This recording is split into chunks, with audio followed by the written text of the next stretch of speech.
الله من الشيطان الرجيم. بسم الله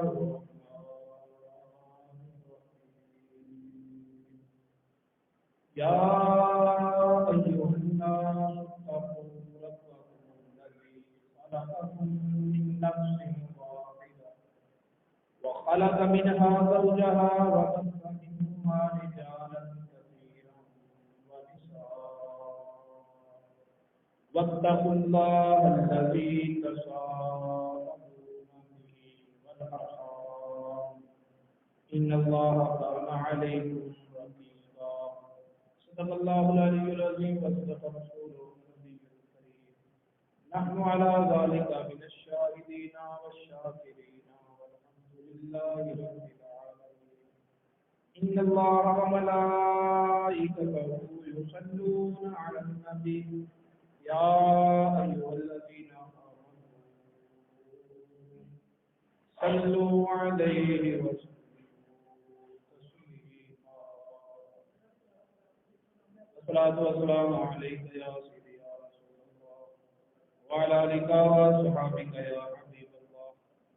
الصلاة والسلام عليك يا سيدي يا رسول الله وعلى آلك وصحبك يا رحمة العالمين. اللهم صل وسلم وبارك على سيدنا ومولانا محمد كريم الآباء والأمهات وعلى آله وأصحابه وأولياء أمته وعلماء ملته وأمته أجمعين عدد كرمك يا كريم يا كريم يا كريم يا كريم.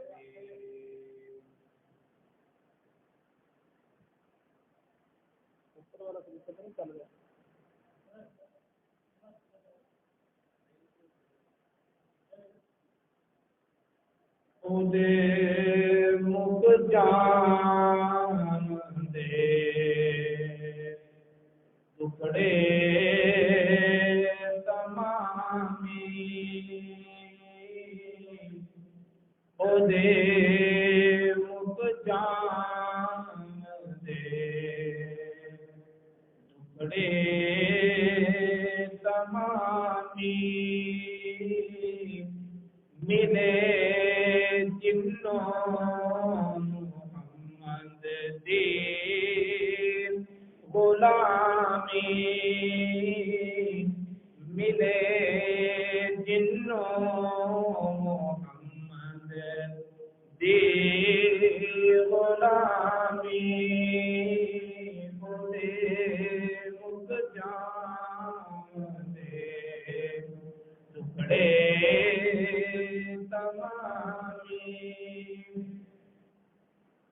میرے آقا دے باجوں اور کیڑا میرے آقا دے باجوں اور کیڑا گناہگاراں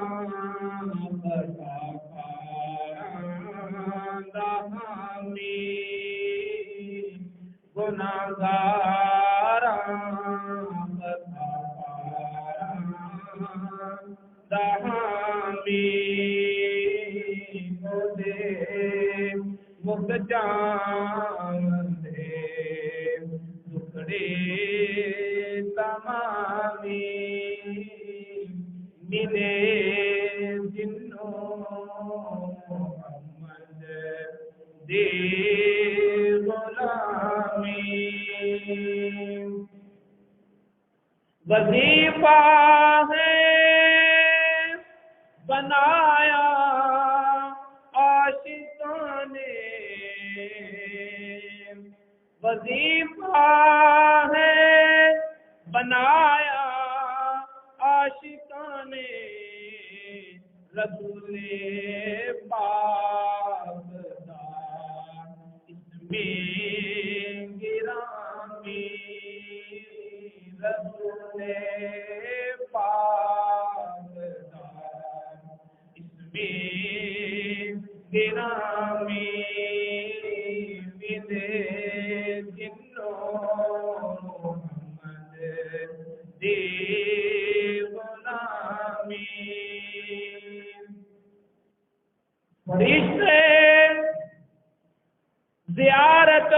واسطے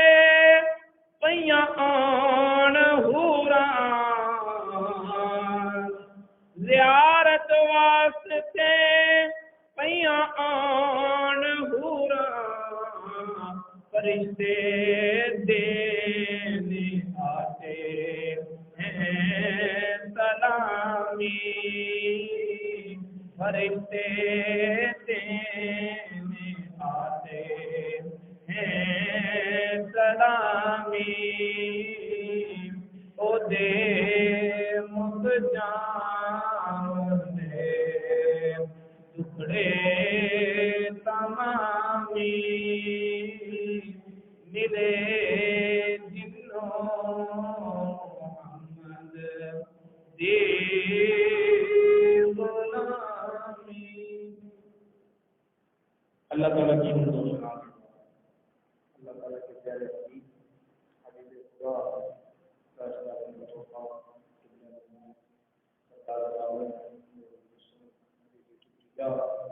محمد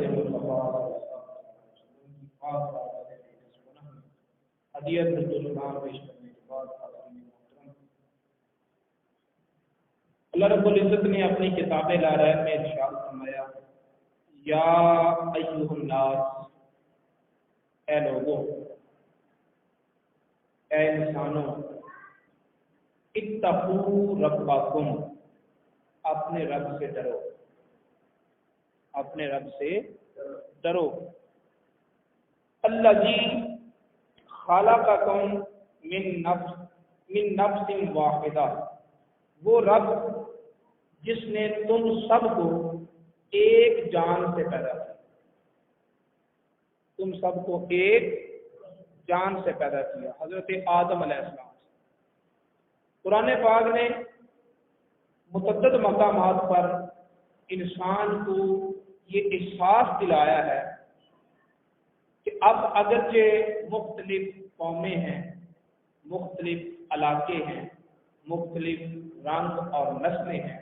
مختلف زبانیں ہیں، لیکن بالآخر انسان ایک وجود سے نکلا ہے اور وہ ایک ہی وجود میں سمٹ جائے گا۔ جب سارے انسانوں کو اللہ نے ایک جان سے پیدا کیا ہے، ایک باپ کی اولاد بنایا ہے، تو پھر انسانوں کو چاہیے کہ وہ ایک ہو کر رہیں، ایک ہو کر رہنا سیکھیں۔ وَخَلَقَ مِنْهَا زَوْجَهَا، ایک جان کو پیدا کیا، پھر اسی جان سے اس کا جوڑا بنایا، حضرت حوا علیہ السلام۔ وَبَثَّ مِنْهُمَا رِجَالًا كَثِيرًا، پھر اللہ نے ان دو وجودوں سے بہت سارے مرد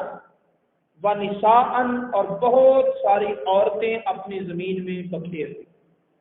پھیلا دی۔ یہ لاکھوں اور کروڑوں کی تعداد میں سانس لینے والے افراد انسانی ایک ہی وجود سے مترشح ہیں، ایک ہی وجود سے نکلتے ہیں، ایک ہی وجود میں سمٹتے ہیں۔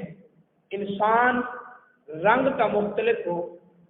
زبان کا مختلف ہو، قومیت کے اعتبار سے مختلف ہو، لیکن بالآخر تسلیم کرنا پڑتا ہے کہ انسان ایک اکائی میں سمٹا ہوا ہے، ایک اکائی میں، وحدت میں، اتحاد میں یہ پرویا گیا ہوا موتی ہے۔ پچھلے جمعۃ المبارک پر میں نے اسی تفصیل کو بیان کیا تھا کہ اللہ رب العزت نے جب اس ایک جان کو پیدا کیا، حضرت آدم علیہ السلام، نوع انسانی کا سب سے پہلا وجود، تو اسے 7 مراحل سے گزارا۔ سب سے پہلا مرحلہ تراب، مٹی، فرماتا ہے هو الذی خلقکم من تراب۔ دوسرا مرحلہ تھا کہ اس مٹی پر بارش برسائی، پانی برسایا، ارشاد فرماتا ہے وَهُوَ الَّذِي خَلَقَ مِنَ الْمَاءِ بَشَرًا، وہ ذات جس نے پانی سے بشر کو پیدا کیا۔ پانی اور مٹی جب دونوں مل گئے تو تو ان کی اجتماعی حالت کا نام ہے تین، گارا۔ ارشاد فرماتا ہے والذی خلقکم من طین، وہ مٹی جب پانی اور مٹی دونوں یکجان ہو گئے اور ایک سیال مادہ بنا، تو یہ چوتھا سٹیپ تھا جس کو قرآن نے تین لازبن کہا، بہنے والی مٹی۔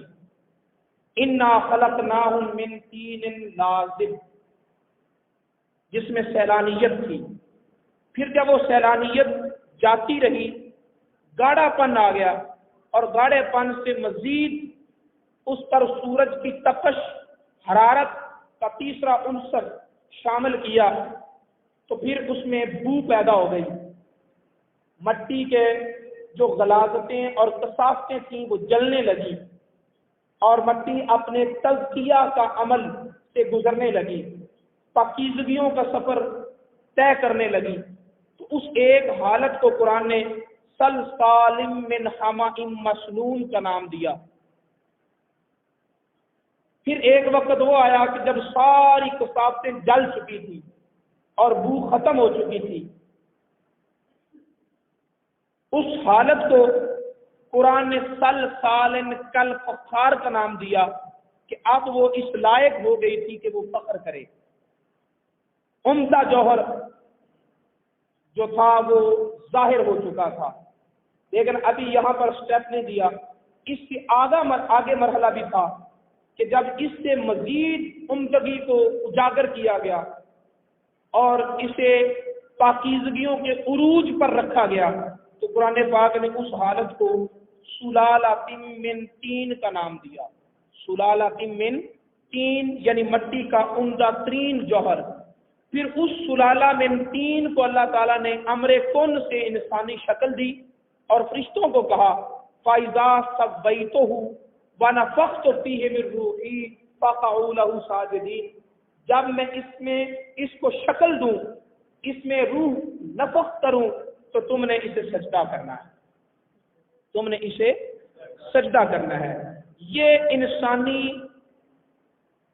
نسل انسانی کا سب سے پہلا وجود تیار ہوا۔ پھر اس وجود سے ایک اور وجود تیار کیا، حضرت حوا علیہ السلام۔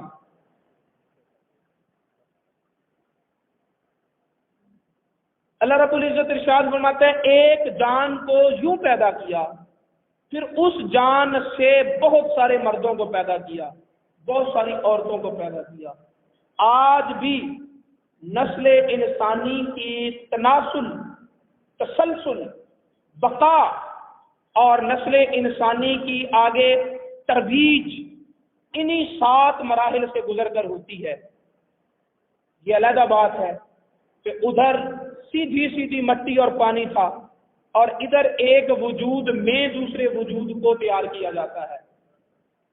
اللہ رب العزت ارشاد فرماتا ہے ثم جعل نسلہ من سلالۃ من ماء، پھر ہم نے اس کی نسل چلائی آدم کی، وہی عمدگی جو مٹی میں تھی، سلالۃ من طین۔ اب وہ نسل انسانی سے پانی کی شکل میں وہ جوہر لیا گیا، سلالۃ من ماء، عمدہ ترین جوہر پانی کی شکل میں انسانی وجود سے کھینچا گیا، اور اسے قرآن نے ماء مہین کا نام دیا۔ ثم جعل نسلہ من سلالۃ من ماء مہین، جو انسان غذائیں کھاتا ہے، تمام تر غذاؤں کی جو جوہر ہے، اس جوہر کو ماء مہین کا نام دیا۔ جب یہ صلب آدم میں پوری طرح تخلیق پا گیا، تب اللہ رب العزت نے اسے اگلی حالت میں منتقل کیا اور اسے نطفہ کا نام دیا، اسے نطفہ کا نام دیا۔ نطفے کی پھر 3 حالتیں ہیں جو قرآن نے بیان کی۔ سب سے پہلی حالت یہ ہے خلق من ماء دافق، اچھلنے والا پانی، اس سے اگلی حالت کو جب وہ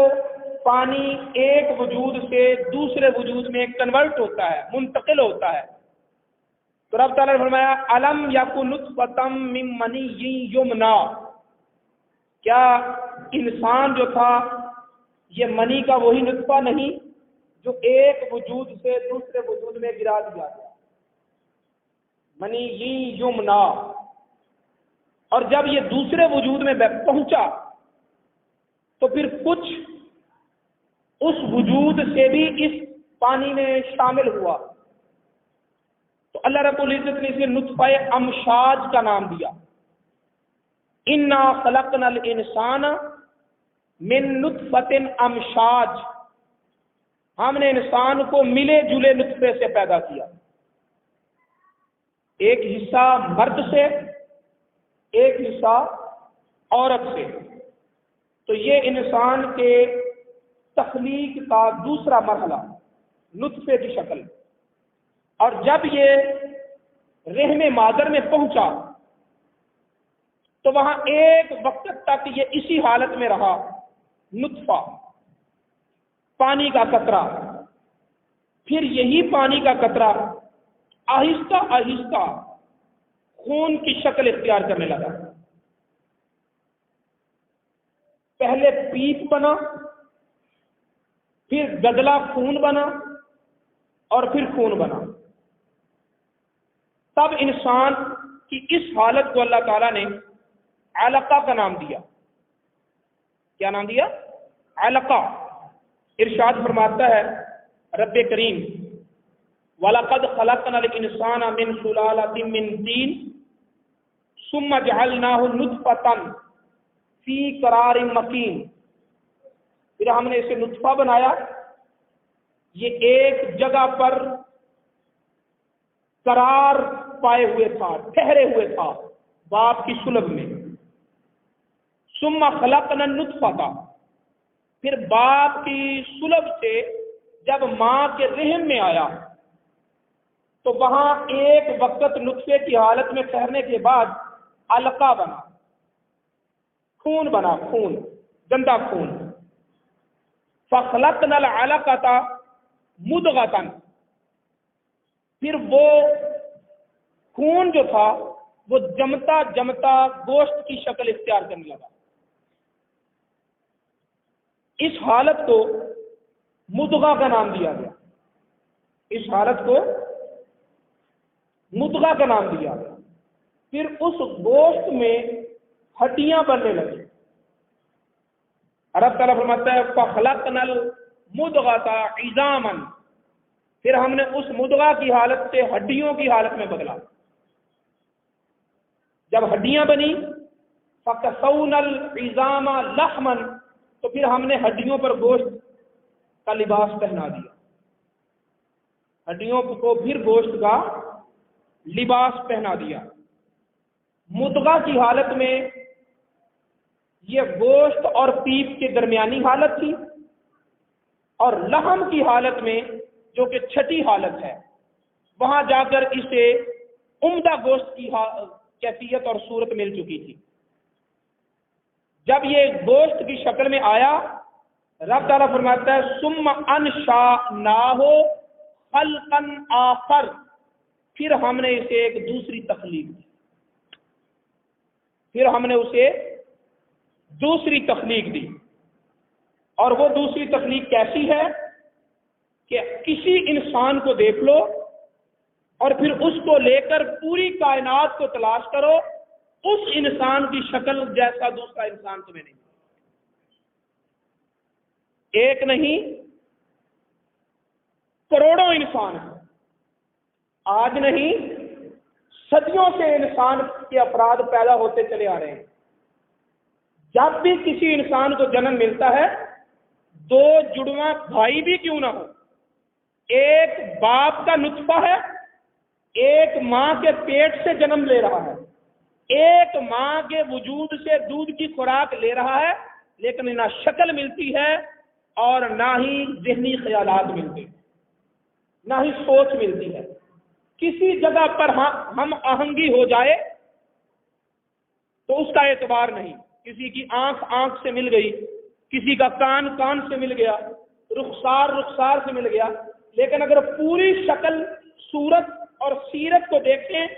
تو ہر انسان اپنے وجود میں اکیلا ہے. ہر انسان اپنے وجود میں اکیلا ہے. کوئی کسی کی مانند نہیں، کوئی کسی کی مانند نہیں. ہر انسان کو یہ کہنا ٹھیک ہے کہ ثم انشأناہ خلقا آخر، ہم نے اسے ایک دوسری تخلیق دی ہے، کسی کے مثل اور مشابہ نہیں. فتبارک اللہ احسن الخالقین، تو برکتوں والا ہے وہ اللہ جو بہت بہتر تخلیق فرمانے والا ہے.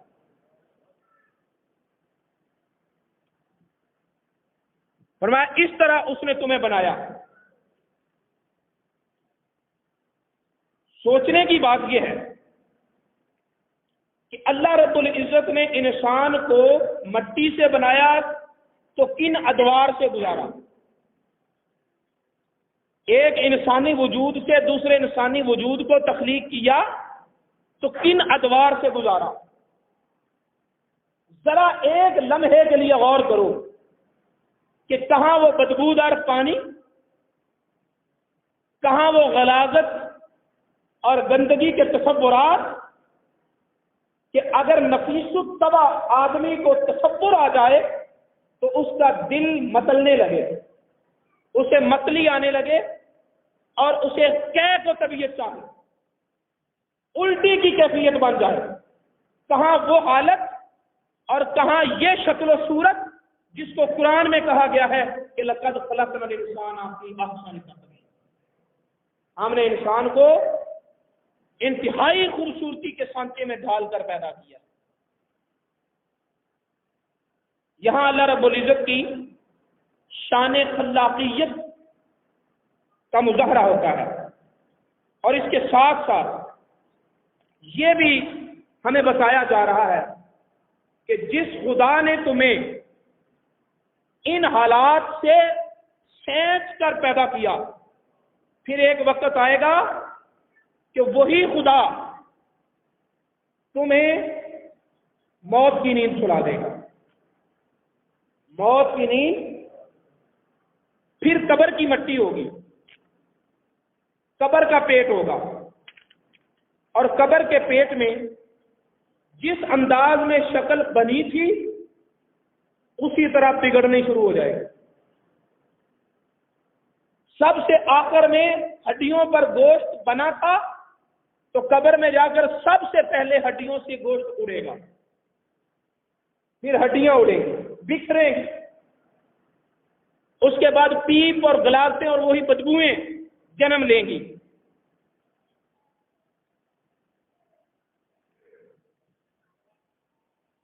اللہ رب العزت نے جب بنایا تو ماں کے پیٹ میں کوئی دیکھنے والا نہیں، جب بن گیا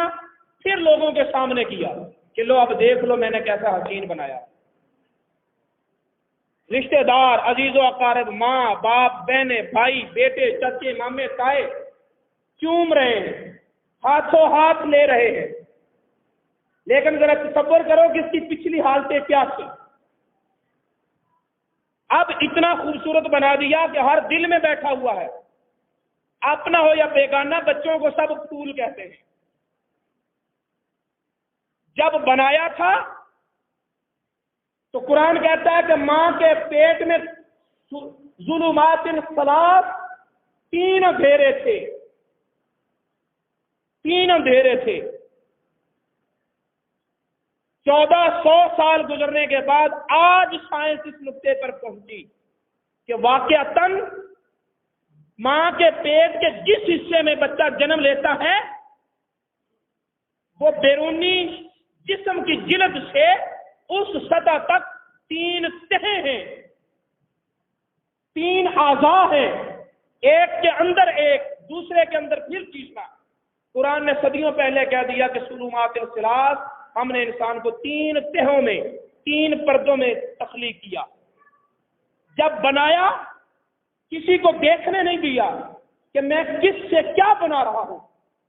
اور جب یہ بگڑنے لگی شکل تو حکم دیا کہ اب آپ یہاں نہ رہنے دو، اب اسے زمین کے پیٹ میں دفن کر دو۔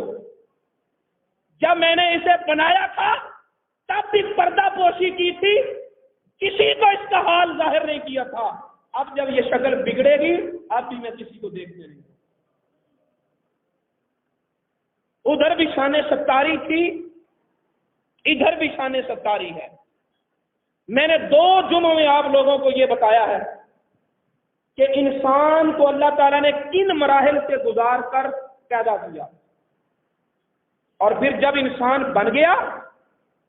تو اللہ رب العزت ارشاد فرماتا ہے فَجَعَلْنَاهُ سَمِيعًا بَصِيرًا، ہم نے اسے سننے والا اور دیکھنے والا بنایا، اسے سننے کی طاقت دی، اسے دیکھنے کی طاقت دی، اسے بولنے کی طاقت دی، اسے پکڑنے کی طاقت دی، اسے چلنے کی طاقت دی، اور اسے ایک ایسا دماغ دے دیا کہ صدیاں ہو گئی، انسان لمحہ بہ لمحہ اس کائنات کو اس طرح سنوارتا چلا جا رہا ہے کہ اگر آج سے 100 سال پہلے والے لوگ اٹھائیں اور دیکھیں کہ آج کا انسان کس طرح زندگی گزار رہا ہے تو وہ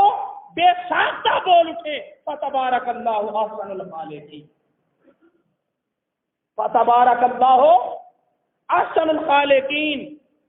ساری عظمتوں والا وہ خدا ہے جس نے ایسے انسان کا پیکر تیار کیا کہ جس کے پر اسرار وجود کو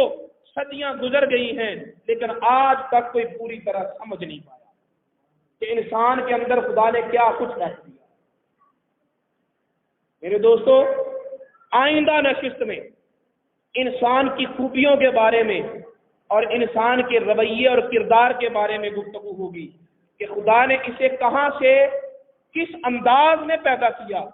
اور پھر کیا کیا اسے صلاحیتیں دی۔ سمیع و بصیر بنایا، یہ سننے والا ہے، جس نے سننے والا بنایا چاہیے تو یہ کہ انسان سب سے پہلے سنے تو اسی کی بات سنے، سب سے پہلے دیکھے تو اسی کے جلووں کو دیکھے، سب سے پہلے بولے تو اسی کا نام لے، کیونکہ زمانے بھر کا یہ فائدہ ہے کہ جس کا کھانا اسی کا گانا، تو نعمتیں جس کی کھا رہے ہیں انہی کے ہم گیت گا رہے ہیں۔ چاہیے تو یہ تھا کہ جس نے سمیع و بصیر بنایا جب یہ سننے اور جب دیکھنے والا بن گیا تو سننے کے بعد جب سنتا سب سے پہلے اسی کی بات سنتا، دیکھنے والا بن کر جب دیکھتا تو سب سے پہلے اسی کے جلوے، اسی کی قدرتوں اور اسی کی طاقتوں اور اسی کی تجلیات کو دیکھتا۔ لیکن انسان اپنے مرکز کو بھول چکا، اپنی اصل کو بھول چکا، اپنے مرجع اور مأوا کو بھول چکا۔ رب تعالیٰ فرماتا ہے لوگوں یاد رکھو کہ تم اسی رب کی طرف لوٹائے جاؤ گے، اسی رب کی طرف لوٹائے جاؤ گے۔ میں اس بات پر اپنی گفتگو کو ختم کر رہا ہوں کہ رب تعالیٰ فرماتا ہے فَأَنشَأْنَاهُ خَلْقًا آخر، ہم نے انسانوں کو ایک دوسرا روپ دیا، ایک دوسری نشأت دی، ایک دوسری تخلیق اور نشو و نما دی، اور اس خلق آخر میں آ کر ہر انسان اپنی حیثیت میں منفرد ہے، ہر انسان اپنی ذات میں بے مثل ہے۔ کوئی انسان ایسا نہیں جس جیسا بے عین ہی دوسرا انسان ہو۔ کیا قرآن کی اس روشنی میں آپ اس بات کو سمجھ رہے ہیں کہ ہر انسان اپنی ذات میں بے مثل ہے؟ بولیے، سوچ کے حساب سے کوئی انسان سے نہیں ملتا، طرز کلام کے اعتبار سے پوری طرح کوئی انسان کسی کے انسان کے ساتھ نہیں ملتا، ایک بولی ہونے کے باوجود لہجوں کا اور انداز کا فرق رہتا ہے، شکل و صورت کے اعتبار سے کوئی انسان دوسرے کے ساتھ نہیں ملتا، اپنے انداز حیات کے اعتبار سے کوئی انسان کسی انسان سے نہیں ملتا، اپنی چوائس اور پسندیدگی کے اعتبار سے کوئی انسان کسی دوسرے انسان سے نہیں ملتا۔ اگر انسان کی ان خوبیوں کو گننا شروع کر دے تو ہر انسان اپنی ذات میں بے مثل بھی ہے، بے مثال بھی ہے، تو پھر یہ ماننا کہاں مشکل رہا کہ اللہ رب العزت نے مدینے کے چاند کو پوری کائنات سے ہٹ کر بے مثل بھی بنایا ہے، بے مثال بھی۔ جب کسی جیسا کوئی نہیں تو پھر اس جیسا دوسرا کون ہے کہ جس کو اللہ نے سمیع بنایا تو اس نے اپنی سماعت سے رب کا کلام سنا، اللہ نے بصیر بنایا تو اس نے اپنی بصارت سے رب کا دیدار کیا۔ جس نے خدا کو کلام سنا، خدا کا دیدار کیا، پھر اس جیسا انسان بھی اور کوئی دوسرا انسان نہ ہوا ہے، نہ قیامت کی دیوار تک ہو سکے گا۔ اللہ کی بارگاہ میں دعا ہے کہ ہمیں حقائق کو جاننے اور اپنے خدا کی معرفت اور نبی کے مقام کی عظمت کو سمجھنے کی توفیق عطا فرمائے۔